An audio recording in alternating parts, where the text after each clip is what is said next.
आप नया business start करना चाहते हैं या किसी एग्जिस्टिंग बिजनेस में इन्वेस्टमेंट करना चाहते हैं। आपके दिमाग में ये चीज जरूर आती होगी कि क्या ये बिजनेस चलेगा या फिर डूब जाएगा। आपके इस सवाल का जवाब छुपा है एक टेक्निक में जिसका नाम है स्वॉट एनालिसिस। आप चाहे अपने बिजनेस का फ्यूचर देखना चाहते हैं या आप अपने बिजनेस को स्ट्रांग बनाना चाहते हैं, स्वॉट एनालिसिस आपको दोनों ही कामों में हेल्प करता है।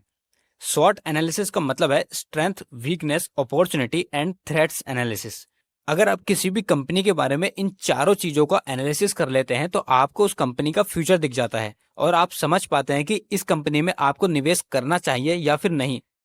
स्ट्रेंथ और वीकनेस कंपनी के लिए इंटरनल फैक्टर्स होते हैं जो कि कंपनी को इम्पैक्ट करते हैं। वहीं पर opportunity and threats external factor होते हैं जो कि कंपनी की ग्रोथ को इम्पैक्ट करते हैं। स्ट्रेंथ यानी कंपनी की कुछ पॉजिटिव चीजें जिन पर आपका कंट्रोल होता है और जो आपको सेम इंडस्ट्री में आने वाली दूसरी कंपनी से बेहतर बनाती है। फॉर एग्जाम्पल, आपके कंपनी के प्रोडक्ट की क्वालिटी, आपकी कंपनी का इफेक्टिव बिजनेस प्रोसेस या फिर आपकी टीम में स्ट्रांग नॉलेज का होना। ये सारी चीजें कंपनी के लिए स्ट्रेंथ होती हैं और इंटरनल फैक्टर होती हैं।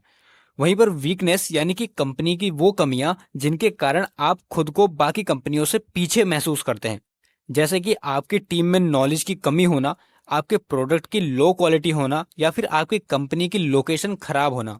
तो ये दोनों स्ट्रेंथ और वीकनेस आपकी कंपनी के लिए इंटरनल फैक्टर होते हैं जो कि आपकी कंपनी की ग्रोथ को इम्पैक्ट करते हैं। इसके बाद अपॉर्चुनिटी और थ्रेट्स जो कि एक्सटर्नल फैक्टर हैं, आइए उनको समझते हैं। अपॉर्चुनिटी एक ऐसा एक्सटर्नल फैक्टर है जो कि आपकी कंपनी की ग्रोथ में कंट्रीब्यूट करता है। अपॉर्चुनिटी के कुछ एग्जाम्पल हो सकते हैं पूरी इंडस्ट्री में ग्रोथ होना, क्योंकि जब पूरी इंडस्ट्री ग्रो करती है तो जनरली उसमें आने वाली हर कंपनी ग्रोथ करती है। इसके अलावा स्पेसिफिक गवर्नमेंट लॉस और पॉलिसीज जो कि आपके बिजनेस को सपोर्ट करें, या फिर पॉजिटिव कस्टमर फीडबैक और टेक्नोलॉजी एडवांसमेंट। ये सारी चीजें एक्सटर्नल फैक्टर होती हैं जो कि आपकी कंपनी की ग्रोथ में मदद करती हैं। वहीं पर थ्रेट एक ऐसा एक्सटर्नल फैक्टर है जिस पर आपका कंट्रोल नहीं होता, लेकिन ये आपकी कंपनी की ग्रोथ को निगेटिवली इम्पैक्ट करता है। इसके कुछ एग्जाम्पल हो सकते हैं आपकी कंपनी में प्रोडक्ट के कॉस्ट ऑफ सप्लाई ज़्यादा होना, या फिर निगेटिव टेक्नोलॉजी चेंजेस और अपकमिंग रेगुलेशंस और लॉस जो कि आपकी कंपनी के लिए खराब हों। तो यदि आप इन चारों चीज़ों को एक चार्ट पर लिखकर किसी कंपनी का एनालिसिस करते हैं तो आपको उस कंपनी का फ्यूचर नजर आ जाता है, क्योंकि इन चारों चीज़ों को एनालाइज करके आपको कंपनी के लिए क्या क्या नुकसान है और क्या क्या फायदे हैं आसानी से समझ आ जाता है।